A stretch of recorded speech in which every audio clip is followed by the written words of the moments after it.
So here we are, the big 5-0. Half a century spent kicking about this incredible place, trying to figure stuff out, trying to figure myself out in the midst of trying to make sense of all that goes on around us. But still, I've impressed myself and maybe surprised some others by making it this far. And what a ride it's been. And the first thing I'd like to do is well, thank all of you. Anybody who's taken a few minutes to listen to this, and anybody who knows me better, knows me well. Thank you for being the best part of what this life has been. And it has been incredible. The ups and the downs. The fact is everything is impermanent. Nothing lasts. The bad times, the good times. We hope for one to end sooner than the other, and we hope that one keeps coming back. But the reality is there are no assurances and no guarantees. And so we embrace what we can and we live as best we can. And throughout all of these experiences of trying to live as best as I can, there are a couple of things I've come to realize, and these are things I'd like to share now that I'm 21 with an additional 29 years worth of experience. The first one is I wholly subscribe to the late, great Alan Watts and his words that stated that we simply are the universe experience in itself.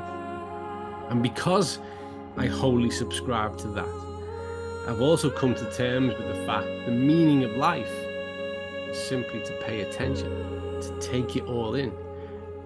Because we are the universe experience in itself, our role here is to live the experience. Our purpose in life, often confused with our meaning, well, that's whatever you deem it to be. That's your choice. That's one of the best parts.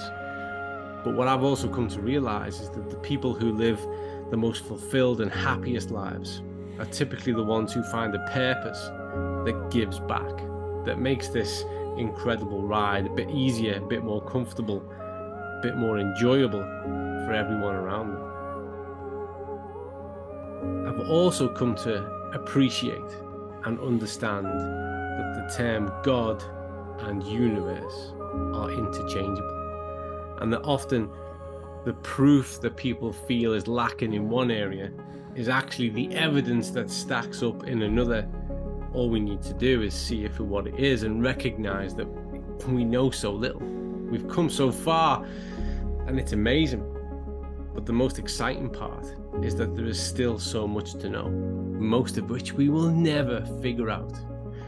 Keep an open mind, keep asking questions, have very few resolute areas that you will defend to the hilt and fight about, because typically that's what causes the problems. But what I'd like to do, rarely on this occasion of my 50th, is share the words of somebody else. Share the 5 mantras of one of my idols. And everyone should have an idol. Everyone should have somebody that they look up to, that they gain inspiration from. And I have at least 2, both of which coincidentally are comedians. Billy Connolly, and the words I'm about to share now are of Rik Mayall. And without further ado, let's delve into those 5 mantras that have carried me a large part of the way, and I'm confident will carry me forward into the next part of the way, and hopefully they'll have some value for you too. Number 1, all men are equal, therefore no one can ever be your genuine superior. Number 2, your future is as bright as you make it. 3, change is a constant of life, so you must never, ever lose your wisdom. 4, if you want to live a full and complete human life, you have to be free. And number 5, without doubt, love is the answer.